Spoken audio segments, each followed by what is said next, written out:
papaupahan natin ang bagong bahay natin. Siyempre, ang laki ng bahay na to para sa ating tatlo. Tapos, maliit din yung sahod ko sa construction eh. Kaya, dagdag kita na rin kung may uupa sa atin. Eh, paano yun tayo kung may ibang tao na dito? Siyempre, dito tayo sa first floor. Tapos yung uupa sa second o sa third floor. Ikaw, Miss Marie. Payag ka ba sa pangalawa? O sa pangatlong palapag? Wala namang pong problema sa akin kung pang ilan ako.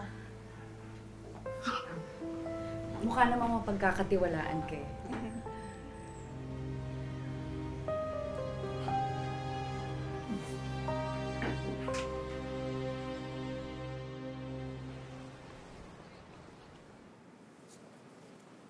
Mang Nicanor, Nikki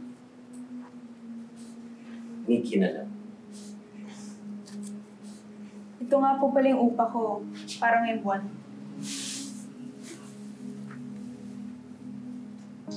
Hindi ba masyadong mabigat yung upa? Parang kakasimula mo lang yata sa trabaho. Medyo nga eh. Pero kaya naman. Siguro magtitipid na lang ako sa ibang gastos.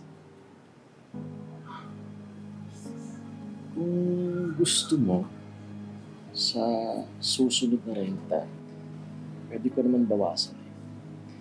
Tapos, punuin mo na lang yung kulang sa ibang paraan.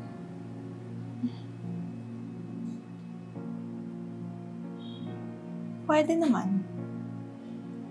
Pero dapat, libre na lahat ah. Sige. Pero i-advance mo ngayon.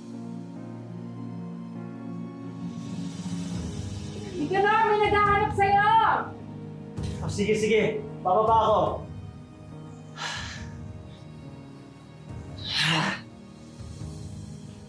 Pababa na yun. Sige.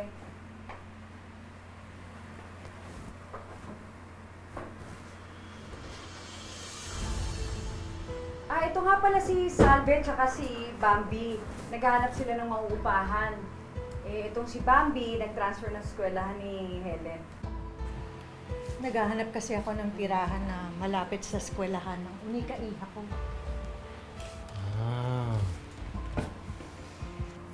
Ikaw hindi mo sinasabi sa akin. Ang swerte mo pala sa asawa mo. Ano ako? Hindi naman. Palabiro pala kayo, Mrs. Magkakasundo tayo. Ako nga pala nagsasabi sa kanila tayo na paupahan tayo. Yun lang. May nauna sa inyo sa second floor. Papayag ka ba kung sa pangatlong palapag na lang kayo? Third floor? Puro akit ba ba, mami, nakakapagod? Hindi, sabihin mo na lang sa akin kapag umalis yung mga nasa second floor, ha? Ako ang ipalitan. Oh, di ba? May nasa ako pa, di ba? Welcome! Welcome! Thank you.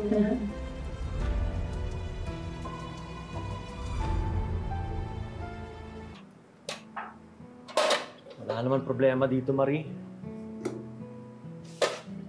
Hindi ka makukuryente.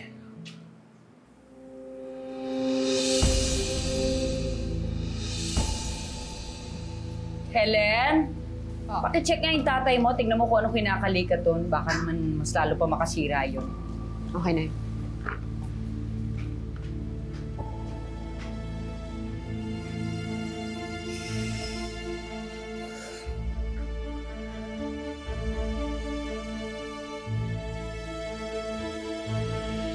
Tay? Ha? Saan ka? Ano yun? Bakit? Hanap ka po ni nanay. Sige. Bababa na lang ako. Okay po. Hindi mo! Ano ka ba? Salve, shh! Huwag ka na magalit. Ganito na lang, ha? Sa loob ng isang linggo, tig-3 gabi kayo ni Marie. Lunes, Miyerkules, Biyernes sa'yo. Martes, Huwebes at Sabado kay Marie. At linggo na lang kay Edna. Gusto mo yun? Isang gabi na lang ilalaan ko para sa asawa ko. Ano, payag ka ba? Sige, pero ikaw magbayad ng renta ko. Paano pa ako kikita dito sa apartment niyan? Ngayon pa lang, sasabihin ko na. Sige, okay na. Sige, papayag na ako. Papayag ako. Sige. Tama na, tama na.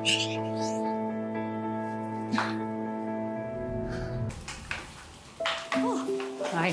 Oy! Anong meron? Hi. Bakit ang daming handa? Anniversary kasi namin ni Nicanor noong Biyernes. Ang dami niya niluto. Kaya minarapat ko na magpakain ngayong linggo para libre lahat. Upo na, upo na. Sige, sige. Ayan o. Ayan, masarap yan. Importante talaga i-celebrate ang wedding anniversary. Dahil ang pinagbuklod ng Diyos, hindi pwedeng paghiwalay ng tao. Oo nga pala. Nasaan yung tatay ni Bambi, Alec Salve? Huwag mo na akong tawaging Alec. Yung tatay nito, matagal nang sumakabilang bahay. So galit ka sa mga kabet? Excuse me. Sorry.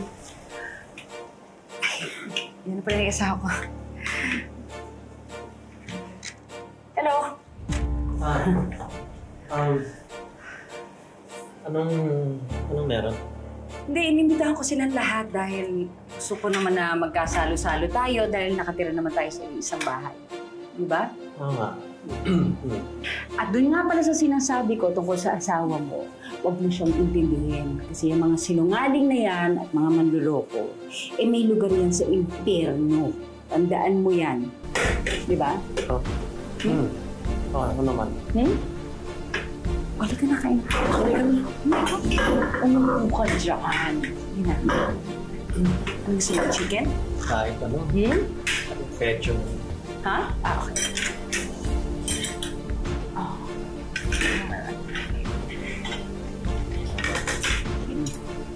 Pansit.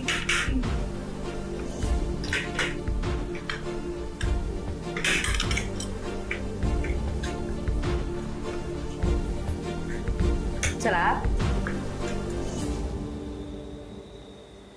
Wala. Pinaparinggan niya kami ni Marie kanina. Wala siyang alam. Huwag ka mag-alala. Magaling ako magtago. Lumiliit na tong bahay na to para sa aming tatlo. Oras na para mamili ka. Hindi ako pwede mamili. Ano ka ba? Alam mo, landi mo kasi. Hindi ka lang namamangkas sa 2 ilog. 3 pa! Sa akin ka ngayong gabi, ah. Hindi nga pwede. Araw to ni Edna. Isang gabi nga lang sa kanya sa isang linggo eh. Pero...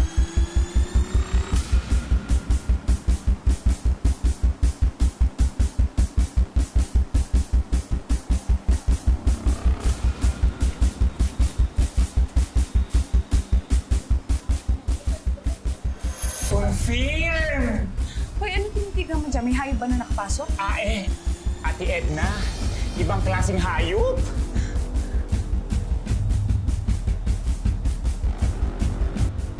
Edna. Edna, Edna. Edna, tama. Edna. Edna! Nakakaya sa mga kapitbahay! Nahihiya ka, ha? Nahihiya ka sa pangangapit mo? Ha? At ikaw, ha?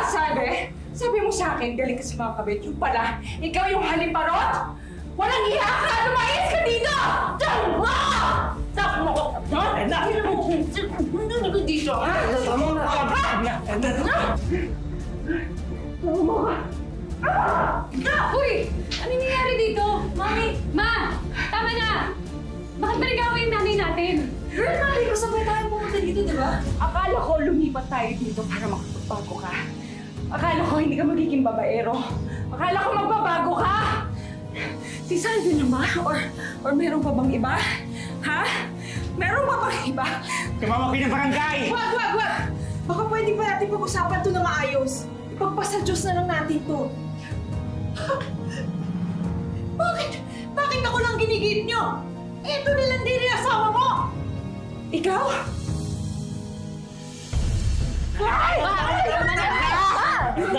Edna! Tama ka! Hayop kayo! Mga walang iya! Hayop kayo!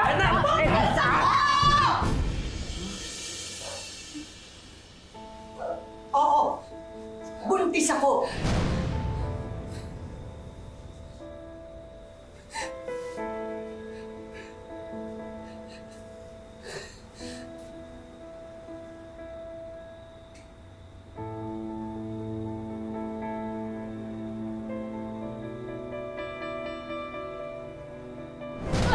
Hayop ka! Anong plano mo kay Salve? Ha? Anong plano mo kay Salve? Pananagutan ko. Hindi ko kayang tumira kasama nila! Hindi sila aalis sa pamamahay ko. Napakasama mo, Tay! Pinamumukha mo ba sa akin na bahay mo lang to, ha? Pinamumukha mo yan sa akin? At saan kami pupunta ni Helen? Ha? Saan kami pupunta? Sumagot ka! Sumagot ka! Nay, tama na ho. Ma! Nay! Hindi pa tayo tapos. Hindi ka dito! Gusto ko na ako umalis! Ayaw ko na! Ayaw ko na! Hayaan mo siyang umalis. Ayaw mo ng gulo! Hayaan mo siyang umalis. Hayop ka! Hayop ka! Mamili ka! Kami ni Helen! O yung Salve na yan! O yung nagpapakasanta na Marie na yan! Mamili ka! Sumagot ka! Sumagot ka, sabi! Hindi ka sasagot. Pupunta ko si Salve at panalayasin ko siya dito! Tama na! Tama na! Kung hindi nyo kahit tanggapin kung anong klaseng tao ako, kayo umalis! Alis! Talaga matitiis mo kami? Hayop! Mag-decision kayo. Titira kayo dito sa bahay ko kasama si Salve. O titira kayo sa lasangan. Paano mo nagagawa? Babae ang anak mo! Ah! Walang ina ka talaga! Babae ang anak mo! Naman